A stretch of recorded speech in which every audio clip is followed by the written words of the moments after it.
អរុនសួស្តីទស្សនិកជននិងប្រិយមិត្តសារព័ត៌មាននគរ Dragon ជាទីមេត្រីថ្ងៃនេះថ្ងៃពុធ12កើតខែចែកឆ្នាំរោងឆស័កពុទ្ធសករាជ2568ត្រូវនៅថ្ងៃទី9ខែមេសាឆ្នាំ2025ខ្ញុំបាទបូរ៉ាសូមជូនមេតិការព័ត៌មានដូចតទៅព័ត៌មានជាតិរដ្ឋមន្ត្រីក្រសួងព័ត៌មានអញ្ជើញចុះសួរសុខទុក្ខមន្ត្រីសុខាភិបាលនិងពិនិត្យការផ្តល់សេវាសាធារណៈផ្នែកសេវាសុខាភិបាលជូនពលរដ្ឋនិងមន្ទីរពេទ្យបង្អែកស្នួលក្នុងស្រុកស្នួលរដ្ឋមន្ត្រីក្រសួងសាធារណការនិងដឹកជញ្ជូនអញ្ជើញចូលរួមក្នុងពិធីចាក់បេតុងតភ្ជាប់មុខសំណល់ស្ពានខ្ពស់ជាងគេនៅកម្ពុជានៃគម្រោងផ្លូវជាតិលេខ10និងបើកដំណើរការជាបណ្ដោះអាសន្នចាប់ពីថ្ងៃទី11ដល់ថ្ងៃទី17ខែមេសាឆ្នាំ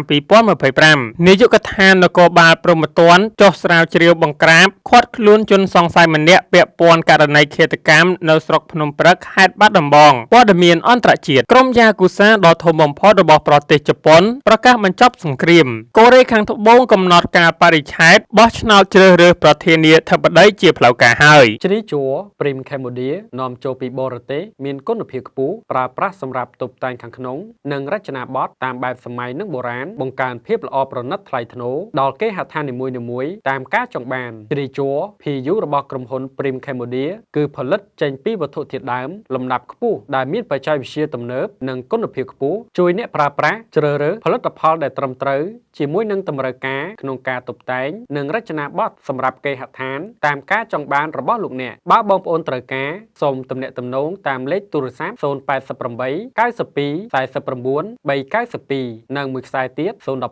46 56 92ព័ត៌មានជាតិរដ្ឋមន្ត្រីក្រសួងព័ត៌មានអញ្ជើញចុះសួរសុខទុក្ខមន្ត្រីសុខាភិបាលនិងពិនិត្យការផ្តល់សេវាសាធារណៈផ្នែកសេវាសុខាភិបាលជូនពលរដ្ឋនៅមណ្ឌលសុខភាពស្នួលនិងមន្ទីរពេទ្យបង្អែកស្នួលក្នុងស្រុកស្នួលលោកនេតភត្រារដ្ឋមន្ត្រីក្រសួងព័ត៌មាននិងជាប្រធានក្រុមការងាររាជរដ្ឋាភិបាលចុះមូលដ្ឋានខេត្តក្រចេះបានអញ្ជើញសាកសួរសុខទុក្ខមន្ត្រីសុខាភិបាលនិងពិនិត្យការផ្តល់សេវាសាធារណៈផ្នែកសុខភាពសុខាភិបាលជូនប្រជាពលរដ្ឋនៅមណ្ឌលសុខភាពស្នួលនិងមន្ទីរពេទ្យបង្អែកស្នួលក្នុងស្រុកស្នួលខេត្តក្រចេះនាព្រឹកថ្ងៃទី8ខែមេសាឆ្នាំ2025លោកប្រធានក្រុមការងារបានវាយតម្លៃខ្ពស់ចំពោះការខិតខំប្រឹងប្រែងរបស់អាជ្ញាធរស្រុកស្នួលមន្ទីរសុខាភិបាលទាំងអស់ចំពោះការបំពេញកិច្ចការដោយការទទួលខុសត្រូវក្នុងវប្បធម៌សេវាសាធារណៈល្អជូនដល់ប្រជាពលរដ្ឋលោករដ្ឋមន្ត្រីប្រធានក្រុមការងារចុះមូលដ្ឋានខេត្តក្រចេះបានថ្លែងការកោតសរសើរចំពោះឋានៈដឹកនាំមន្ត្រីសុខាភិបាលនៃមន្ទីរពេទ្យបង្អែកនិងមណ្ឌលសុខភាពស្នួលដែលបានយកចិត្តទុកដាក់ខ្ពស់ក្នុងការផ្តល់សេវាសុខាភិបាលប្រកបដោយគុណភាពក្រមសីលធម៌វិជ្ជាជីវៈខ្ពស់ជូនដល់បងប្អូនប្រជាពលរដ្ឋនៅក្នុងស្រុកស្នួលនិងមកពីតំបន់ផ្សេងៗទៀតនិងសូមកោតសរសើរចំពោះការរីកចម្រើននៃវិស័យសុខាភិបាលក្នុងមូលដ្ឋានដូចជាការផ្តល់សេវាពិនិត្យពីគ្រោះការសម្រាលកូនការលើកកម្ពស់គុណភាពសុវត្ថិភាពប្រសិទ្ធភាពនិងសមត្ថភាពនៃការផ្តល់សេវាពិនិត្យព្យាបាលតាំងពីមណ្ឌលសុខភាពរហូតដល់មន្ទីរពេទ្យបង្អែកសមិទ្ធផលទាំងនេះត្រូវបានលោកនេតភត្រាបានលើកឡើងថាมันអាចកាត់ថ្លៃបានពីការលះបង់របស់ថ្នាក់ដឹកនាំជាពិសេសការដឹកនាំប្រកបដោយចក្ខុវិស័យច្បាស់លាស់របស់សម្ដេចតេជោហ៊ុនសែនអតីតនាយករដ្ឋមន្ត្រីនិងបច្ចុប្បន្នជាប្រធានព្រឹទ្ធសភានិងបន្តថែរក្សាដោយសម្ដេចមហាបវរធិបតីហ៊ុនម៉ាណែតដោយបានដាក់ចេញនៅយុទ្ធសាស្ត្របញ្ចកោណដំណាក់កាលទី1ដែលក្នុងនោះជ្រុងទី1នៃបញ្ចកោណផ្ដោតសំខាន់លើការអភិវឌ្ឍមូលធនមនុស្សឲ្យមានគុណភាពខ្ពស់និងសុខភាពល្អដែលជាគន្លឹះសំខាន់បំផុតនៃកំណើនសេដ្ឋកិច្ចប្រកបដោយបរិយាបន្ននិងភាពធន់រាយការណ៍ពីខ្ញុំបាទសុផាទុកចិត្ត Coffee and Tea មានលក់អាហារសម្រន់និងភេសជ្ជៈជាច្រើនមុខក្នុងការផ្ដល់ជូននូវសេវាកម្មជូនអតិថិជនដ៏ល្អជាមួយរសជាតិកាហ្វេនិងអាហារដ៏ឈ្ងុយឆ្ងាញ់ធ្វើឲ្យស្រស់ស្រាយពេញមួយថ្ងៃហាងទុកចិត្ត Coffee and Tea យើងខ្ញុំចាប់បើកពីម៉ោង7ព្រឹកដល់ម៉ោង7យប់រៀងរាល់ថ្ងៃច័ន្ទដល់ថ្ងៃសៅរ៍ សូមទំនាក់ទំនងលេខទូរស័ព្ទ093 597 168 ព័ត៌មានជាតិរដ្ឋមន្ត្រីក្រសួងសាធារណការនិងដឹកជញ្ជូនអញ្ជើញចូលរួមក្នុងពិធីចាក់បេតុងតភ្ជាប់មុខដំណស្ពានខ្ពស់ជាងគេនៅកម្ពុជានៃគម្រោងផ្លូវជាតិលេខ10និងបើកដំណើរការជាបណ្ដោះអាសន្នចាប់ពីថ្ងៃទី11ដល់ថ្ងៃទី17ខែមេសាឆ្នាំ2025នាថ្ងៃអង្គារទី8ខែមេសាឆ្នាំ2025រដ្ឋមន្ត្រីក្រសួងសាធារណការនិងដឹកជញ្ជូនបានអញ្ជើញចូលរួមក្នុងពិធីចាក់បេតុងតភ្ជាប់មុខដំណស្ពានខ្ពស់ជាងគេនៅកម្ពុជានៃគម្រោងផ្លូវជាតិលេខ1551ផច10នឹងបើកឲ្យប្រើប្រាស់ជាបណ្ដោះអាសន្នពីថ្ងៃទី11ដល់ថ្ងៃទី17ខែមេសាឆ្នាំ2025ក្រោមអធិបតីភាពលោកសុនចន្ទថុលឧបនាយករដ្ឋមន្ត្រីអនុប្រធានទី1ក្រុមប្រឹក្សាអភិវឌ្ឍកម្ពុជាដោយមានការចូលរួមពីលោកប្រធានក្រុមប្រឹក្សាខេត្តកោះកុងខេត្តពោធិ៍សាត់និងខេត្តបាត់ដំបងលោកស្រីអភិបាលនៃគណៈអភិបាលខេត្តកោះកុងខេត្តពោធិ៍សាត់និងខេត្តបាត់ដំបងលោកស្រីជាថ្នាក់ដឹកនាំក្រសួងមន្ត្រីរាជការនៃមន្ទីរសាធារណការនិងដឹកជញ្ជូនខេត្តទាំង3និងមន្ត្រីរាជការជាច្រើនរូបផងដែរគម្រោងផ្លូវជាតិលេខ1551ផច10និងស្ពាននេះនឹងត្រូវបើកឲ្យប្រើប្រាស់ជាបណ្ដោះអាសន្នសម្រាប់រថយន្តធុនតូចប្រភេទទេសចរឬគ្រួសារឆ្លងកាត់រយៈពេល1សប្តាហ៍ចាប់ពីថ្ងៃទី11ដល់ថ្ងៃទី17ខែមេសាឆ្នាំ2025ក្នុងឱកាសពិធីបុណ្យចូលឆ្នាំថ្មីប្រពៃណីជាតិខ្មែរឆ្នាំម្សាញ់សព្វស័កពុទ្ធសករាជ2569គ្រិស្តសករាជ2025ខាងមុខនេះគួរបញ្ជាក់ផងដែរថាស្ពាននេះជាផ្នែកមួយនៃគម្រោងសាងសង់ផ្លូវជាតិលេខ10ដែលបានប្រកាសបើកការដ្ឋានសាងសង់ជាផ្លូវការកាលពីថ្ងៃទី9ខែមីនាឆ្នាំ2020ក្រោមអធិបតីភាពដ៏ខ្ពង់ខ្ពស់សម្ដេចតេជោហ៊ុនសែនអតីតនាយករដ្ឋមន្ត្រីនិងបច្ចុប្បន្នជាប្រធានព្រឹទ្ធសភានៃព្រះរាជាណាចក្រកម្ពុជាស្ពានខ្ពស់ជាងគេនេះជាស្ពានទី28ក្នុងចំណោមស្ពានសរុបចំនួន32ដែលសាងសង់សម្រេចបាន 98% មានប្រវែង537ម៉ែត្រកម្ពស់90ម៉ែត្រដោយគិតពីបាតស្ទឹងដល់បាតធ្នឹមក្រោមស្ពានទទឹងស្ពានទាំងសងខាងមានប្រវែង10ម៉ែត្រនិងចំណុចកណ្ដាលសងខាងនៃស្ពានមានទីធ្លាសម្រាប់សុំចតថតរូបអនុស្សាវរីយ៍មានទទឹងសរុប15ម៉ែត្រក្នុងប្រវែងសរុប10ម៉ែត្រពង្រីកម្ខាង2ម៉ែត្រកន្លះរាយការណ៍ដោយខ្ញុំបាទកោសុជាតិដំណឹងពិសេសដល់អតិថិជនដែលតែងតែគាំទ្រលើសេវាកម្មដឹកអ្នកដំណើររបស់ក្រុមហ៊ុនវរៈមុនថាំឥឡូវនេះលោកអ្នកនឹងទទួលបានការបញ្ចុះតម្លៃ 5% ភ្លាមតែម្ដងនៅពេលដែលលោកអ្នកធ្វើការទិញសំបុត្រតាមរយៈកម្មវិធី VET និងគេហទំព័រ www.waramontham.com ព័ត៌មានជាតិនាយកដ្ឋាននគរបាលព្រហ្មទណ្ឌចុះស្រាវជ្រាវបង្ក្រាបឃាត់ខ្លួនជនសង្ស័យម្នាក់ពាក់ព័ន្ធករណីឃាតកម្មនៅស្រុកភ្នំព្រឹកខេត្តបាត់ដំបងនាយកដ្ឋាននគរបាលព្រហ្មទណ្ឌនៃក្រសួងមហាផ្ទៃបានឲ្យដឹងនៅរសៀលថ្ងៃអង្គារទី8ខែមេសាឆ្នាំ2025ថាមានករណីប្រទះឃើញសាកសពបុរសម្នាក់ដេកស្លាប់នៅថ្ងៃទី1ខែមេសាឆ្នាំ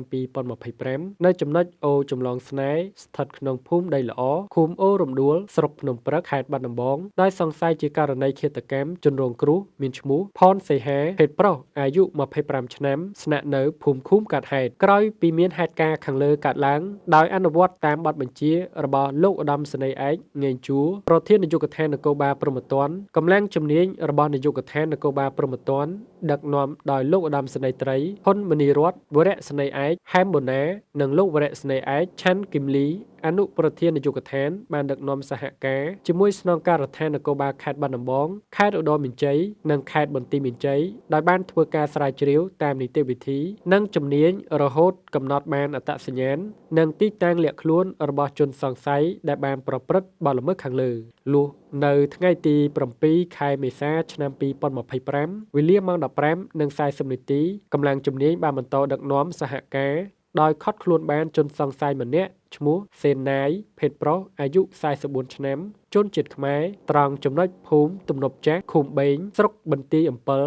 ខេត្តឧត្តរមានជ័យជនសង្ស័យខាងលើបានឆ្លើយសារភាពថាកាលពីថ្ងៃកើតហេតុខ្លួននិងជនរងគ្រោះបានផឹកស៊ីជាមួយគ្នាដោយបានទាស់ពាក្យសម្ដីជាមួយគ្នាបន្ទាប់មកខ្លួនក៏បានយកម៉ាឡេតវាយទៅលើក្បាលជនរងគ្រោះ បណ្ដាលឲ្យស្លាប់ភ្លាមៗតែម្ដងបច្ចុប្បន្នជនសង្ស័យខាងលើត្រូវបានបញ្ជូនខ្លួនមកកាន់នាយកដ្ឋាននគរបាលព្រហ្មទណ្ឌដើម្បីធ្វើការសាកសួររាយការណ៍ដល់ខ្ញុំបាទពិសិដ្ឋផលិតផលថ្មីឈុត Johnson ជីងជ័ររួមជាមួយឈុត Skin Care របស់ក្រុមហ៊ុន Lavi Cosmetic Co Ltd បច្ចេកទេសថ្មីពីប្រទេសកូរ៉េសម្រាប់ព្យាបាលមុខជាំជួយឲ្យផ្ទៃមុខពីស្រស់អាប់ឡើងពណ៌ស៊ីជម្ពូប្រសិទ្ធភាពតាំងពីប្រើលើកដំបូងចង់បានភាពស្រស់ស្អាតកុំភ្លេចជាមួយក្រុមហ៊ុន Lavi នឹងធ្វើឲ្យលោកអ្នកស្អាតជានិរន្តរ៍ទូរស័ព្ទលេខ077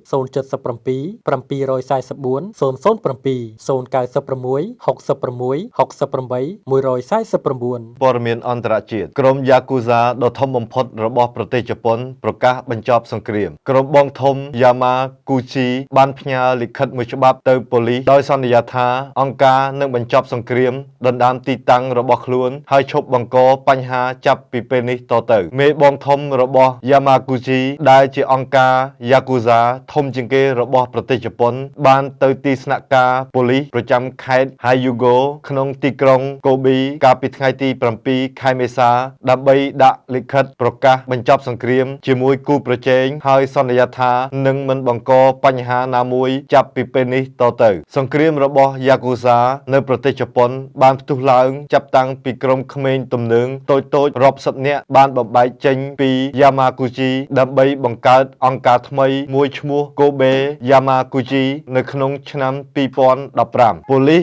Hyogo បានណែនាំឲ្យកងកម្លាំងបង្កើនការប្រុងប្រយ័ត្ននៅពេលនេះដោយតាមដានយ៉ាងដិតដល់នៅប្រតិកម្មរបស់ Kobe Yamaguchi ចំពោះសកម្មភាពបទឈប់បាញ់របស់ Yamaguchi ប៉ូលីសជប៉ុនបានកត់ត្រាចំនួនចំនួន150ដែលពាក់ព័ន្ធនឹងក្រុមទាំងពីរនៅទូទាំងប្រទេសរហូតដល់ឆ្នាំមុនទំហំនៃក្រុមទាំងពីរបានរួមតូចក្នុងរយៈពេលជាច្រើនឆ្នាំចាប់តាំងពីសង្គ្រាមបានចាប់ផ្ដើមដោយប៉ូលីសបានបង្ក្រាបយ៉ាងខ្លាំងសមាជិកភាពផ្លូវការនិងក្រៅផ្លូវការសរុបរបស់ Yamaguchi មានប្រហែល 6,900 នាក់នៅដំណាច់ឆ្នាំ2024ធ្លាក់ចុះពីប្រហែល 14,100 នៅដំណាច់ឆ្នាំ2015ចំនួនរបស់ Kobe Yamaguchi បានធ្លាក់ចុះកាន់តែខ្លាំងគឺពី 6,100 ទៅប្រហែល 320 មន្ត្រីជប៉ុនបានចេញផ្សាយទិន្នន័យថ្មីកាលពីសប្តាហ៍មុនដោយនិយាយថាចំនួនសមាជិក Yakuza ទូទាំងប្រទេសក្នុងឆ្នាំ2024មានចំនួន 18,800 ធ្លាក់ចុះក្រោម 20,000 ជាលើកដំបូងបន្ទាប់ពីការធ្លាក់ចុះរយៈពេល2ទសវត្សរ៍ប៉ូលីសជប៉ុនព្រមានថាទោះបីជាមានការថយចុះក៏ដោយ Yakuza បានបង្កើនសកម្មភាពឧក្រិដ្ឋកម្មក្រោមដីជាមួយនឹងប្រភពចំណូលចម្រុះកាន់តែច្រើនរាយការណ៍ដល់ខ្ញុំបាទកសុជាតិផ្ទះវត្តគោមានសេវាកម្មដូចជាបន្ទប់ស្នាក់នៅទំនើបបម្រើសេវាម្ហូបពេលព្រឹកពេលថ្ងៃត្រង់ពេលល្ងាចម្ហូបខ្មែរអាស៊ីនិងអឺរ៉ុបមានអាំងហែលទឹកម៉ាសានិងមានរៀបចំកម្មវិធីអាហារពិសេសសម្រាប់គូស្វាមីភរិយាថ្មីក្រេបទឹកឃ្មុំទទួលទានស្រាសម្ប៉ាញនាថ្ងៃរំលឹកនៅវាលស្រែបដិសណ្ឋារកិច្ចគ្រប់អតិថិជនចម្រុះជាតិសាសន៍មានអាសយដ្ឋានផ្ទះលេខ221ភូមិបុរាណនៃភូមិវត្តគោក្រុងខេត្តបាត់ដំបងលេខទូរស័ព្ទ017 555 377ព័ត៌មានអន្តរជាតិកូរ៉េខាងត្បូងកំណត់ការបរិច្ឆេទបោះឆ្នោតជ្រើសរើសប្រធានាធិបតីជាផ្លូវការហើយយោងតាមទីភ្នាក់ងារសារព័ត៌មានយន្តហ័ព្ទនៅព្រឹកថ្ងៃទី8 ខែមេសារដ្ឋាភិបាលកូរ៉េខាងត្បូងបានប្រកាសការសម្រេចចិត្តរបស់ខ្លួនក្នុងការរៀបចំការបោះឆ្នោតប្រធានាធិបតីមុនការកំណត់នៅថ្ងៃទី3 ខែមិថុនាដើម្បីស្វែងរកអ្នកជំនួសតំណែងអតីតប្រធានាធិបតីយុនសុកយុលដែលត្រូវបានចោទប្រកាន់នាពេលថ្មីៗនេះការសម្រេចចិត្តនេះត្រូវបានធ្វើឡើងនៅក្នុងកិច្ចប្រជុំគណៈរដ្ឋមន្ត្រីដែលបានធ្វើឡើងត្រឹមតែ4ថ្ងៃបន្ទាប់ពីតុលាការធម្មនុញ្ញបានសម្រេចចិត្តទម្លាក់លោកប្រធានាធិបតីយុនជំវិញការប្រកាសច្បាប់អាជ្ញាសឹកកាលពីយប់ថ្ងៃទី3 ខែធ្នូឆ្នាំមុនយោងតាមរដ្ឋធម្មនុញ្ញកូរ៉េខាងត្បូងការបោះឆ្នោតប្រធានាធិបតីថ្មីត្រូវតែធ្វើឡើងក្នុងរយៈពេល60ថ្ងៃបន្ទាប់ពីតំណែងប្រធានាធិបតីទំនេររដ្ឋាភិបាលកូរ៉េខាងត្បូងក៏បានប្រកាសថាថ្ងៃទី3 ខែមិថុនា